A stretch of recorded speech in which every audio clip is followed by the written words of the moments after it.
C'est à vous. La frontale. C'est Intéressant. C'est quelqu'un qui marche. Ah, dis donc.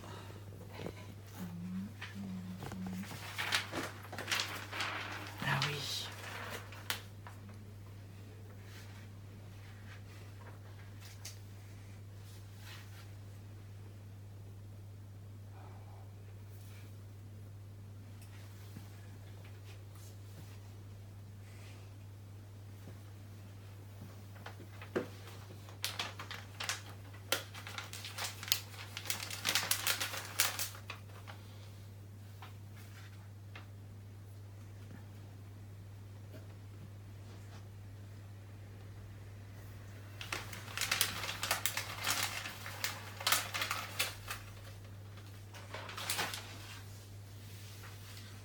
C'est le bruit qu'il m'a fallu fuir.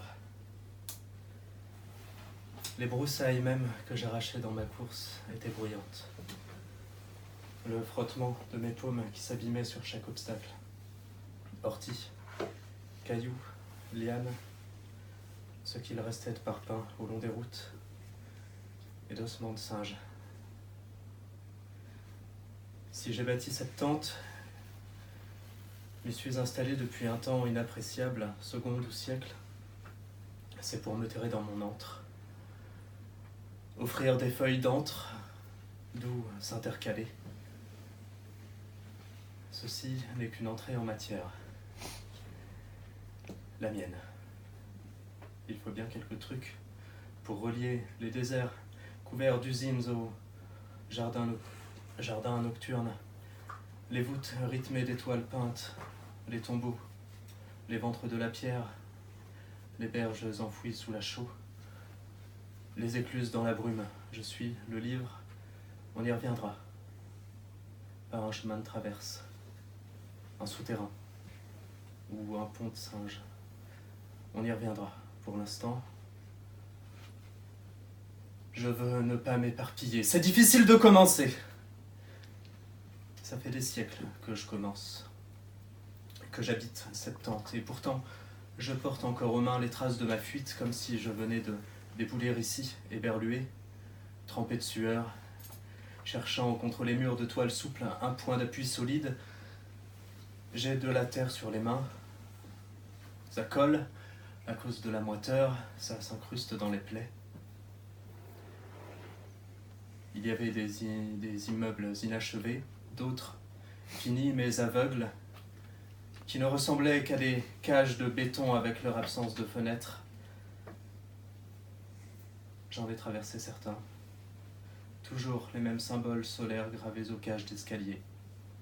Des plages, des feuilles, des lianes, des ossements de singes, des battements de cœur. Maintenant, je suis au calme, bien que résonne encore à mes oreilles le ressac et le coup de fouet des branches. J'avais de l'énergie quand il m'avait fallu coudre cela, cette grosse toile avec du gros fil. Je me souviens, je tirais ça à la force du bras, prenais la longue aiguille entre mes dents fortes, puis réajustais chaque carré de toile. L'énergie du charpentier trimant à sa nef. Ma vue séchait comme une croûte. Le monde me provenait au travers de cette pétrification du regard qui prenait lentement depuis le jour de ma fuite. Ne faut-il pas quelque chose? N'importe quoi. Contre les branches qui se jettent à votre visage. Fragment d'histoire que je n'ai pas su écrire. Des phares sous un ciel bas, où par ennui, l'occupant souffle dans une corne multiple, au son grave comme sans voix d'homme. Des armées entières de cartographes à survoler des méandres perdus. Des hommes que le silence de leur quête a rendus puants et crasses, des qui font le tour des pays rien qu'en fumant leurs pipes droguées et pressant de leurs paumes les reliefs d'un fourneau sculpté à l'image du monde. Rien ne s'entrecroisait pour former une trame cohérente. Me diffracter n'a pas suffi pour m'éviter le monde, Il a fallu que je me fasse paroi de verre, me retranchant du monde, tout en voyant ce qui, de l'autre côté, pointait son visage agressif. Le bruit des klaxons, une plante, le cours sonore du ruisseau devant la tente fait cliqueter tout ce qu'il charrie. Mâchoire, grains de sable, pièces usinées, bris de miroir. Depuis, il n'est qu'un mort mal accueilli, qu'un mort mal compris, qu'un mort mal fait, qu'un mort mal mort, qu'un mort auquel on aurait ôté le grassaillement du R, le grognement du R, ce roulement semblant dire du mort qu'il est bel et bien mort, et sans lequel il n'est qu'un mot. Tu es un mot. Or, je crois m'être planté, n'avoir depuis le début parlé que du mot pour ne surtout pas parler du mort, cette bête autour, ses dents. Le long des galeries pleines d'ossements de singes, l'empreinte du mot sur les murs de béton dans les cages grises au cours de ma fuite, l'empreinte encore du mot. On veut le fuir car ça nous blesse au cœur et au visage, ça nous renvoie en pleine face notre sale image de muet, notre peau tendue sur la bouche et fissurée jusqu'au sang à vouloir l'ouvrir. Ça nous renvoie à notre babyle absurde de membranes qui craquent et d'yeux qui s'écarquillent et qui ne peuvent que se taire. Je parlais depuis la région des mots, cette région basse, bien en deçà des immeubles en construction. Ça schlingue, on y manque d'air. Cette région n'est pas grise, elle offre des couchers de soleil orange, des plaines, des déserts, des villes de pierres poreuses.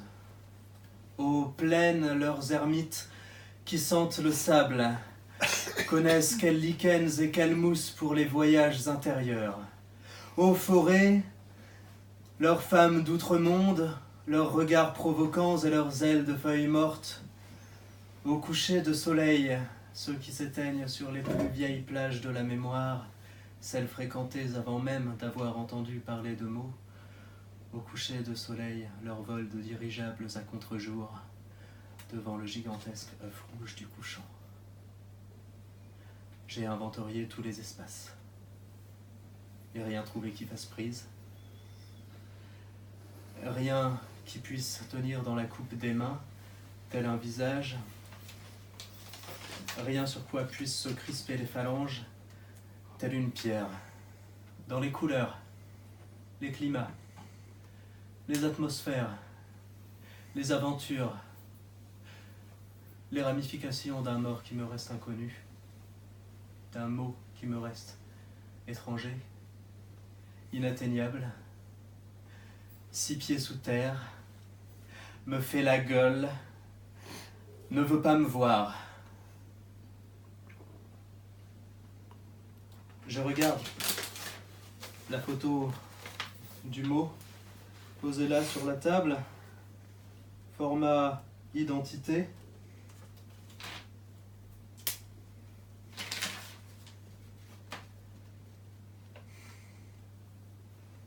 Il a les yeux bleu clair,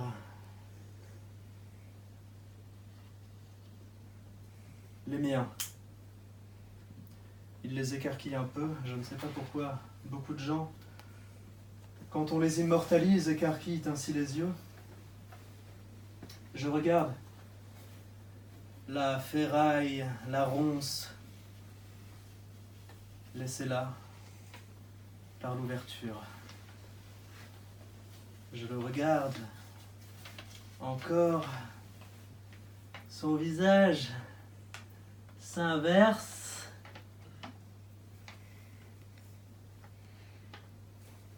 On ne pourrait pas le toucher, le saisir, mais si on y plongeait la main, on pourrait en chercher à tâtons les parois qui ouvrent toujours grand les yeux, semblent reculer encore.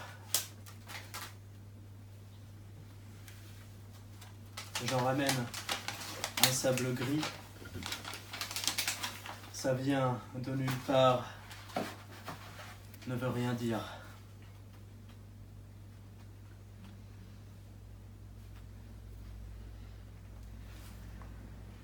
Le calme, l'angoisse, l'un dans l'autre. Au ras de soi, tout est égal. L'angoisse enfile le corps du détachement, mais on reconnaît toujours ses yeux qu'elle écarquille.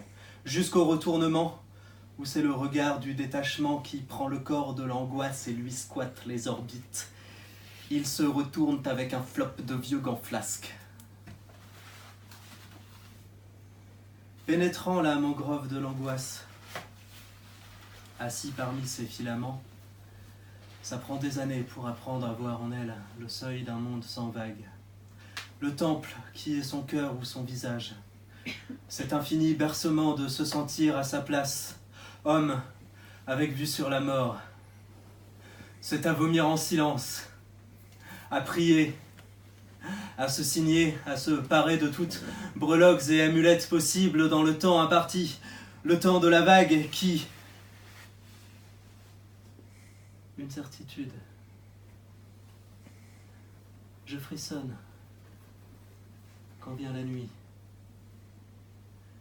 que les feuilles des saules bougent au ras du fleuve où passe, parmi les débris absurdes, une barque close.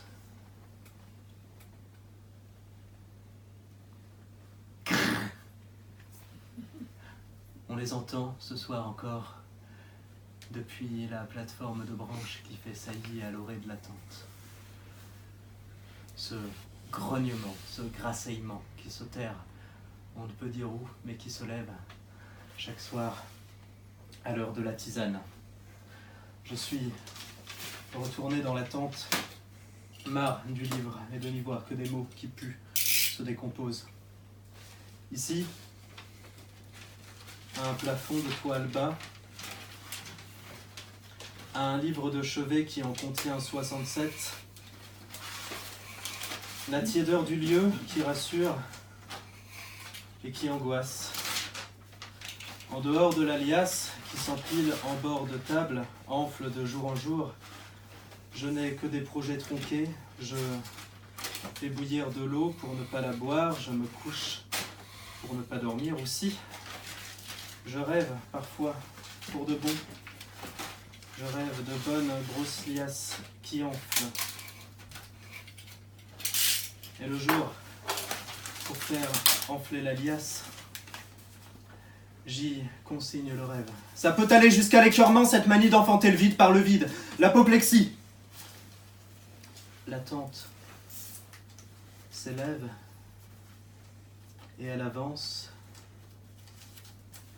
déployant ses dos, ses pages, et ne portant personne, pas même moi. Dans la liasse, en bord de table,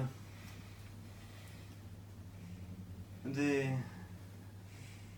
poèmes bleus, oranges,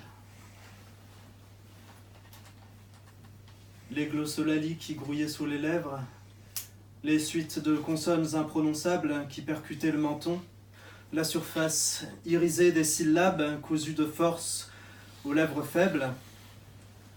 Dans la liasse, en bord de table, ces pages transparentes, fébriles, ferventes, vitraux, des verrières grossières couvertes de mots aux couleurs enfantines, une vague qui me soulevait d'un rien qui peut noyer. Dans la liasse, en bord de table, fées et vaisseaux, domaines et roses, Univers, tout cela qui me colonisait. Et je ne pouvais que voir l'artifice de ces oreilles d'elfe qui, par temps de pluie, tombaient au sol par paquets mous, ou de ces mages dont l'iris plastoïde me fixait sans me voir. Depuis, j'ai décoré la tente. Des objets accrochés au plafond de toile produisent des sons très doux d'entrechoquement quand l'ensemble tangue. L'œil s'accroche aux éléments qui, de toutes parts, donnent un sens au silence. La mort, par fragments, de toutes parts, s'exhibe, nue, os, nerfs, monstres, crâne, poème, expriment un détachement total. Alors qu'il contemple, l'œil se perd dans un foisonnement de plus en plus intense, à la mesure d'une sérénité grandissante. Le dépareillement des images peintes, cousues, écrites, renforce le sacré du texte qui sous-tend ses voiles et semble tenir en un mot. Vérité mort, ou bien en deux. Véri, t'es mort. Maintenant, pas un carré de toile dont l'avoine se mêle au bruit du vent. Ici, je ne parle plus la langue. Et ne pas parler la langue m'est une cage bardée de portes, de perspectives béantes, pastel. Le crépi des murs neufs pulvérise le regard. On est soulevé par la vague ancienne, celle qui dépose sur les pieds des restes d'enfants. On déambule dans ces rues étroites, dans les couleurs nouvelles, les odeurs violentes. On passe la main dessus, la peau se réveille, on déploie les paumes. On flâne dans ces ruelles, à la recherche de ton vide, de couleurs avec lesquelles tendre ton vide. Bon baiser. Il y a du soleil. Sourdement. Jusqu'aux racines. Merci. Eh ben,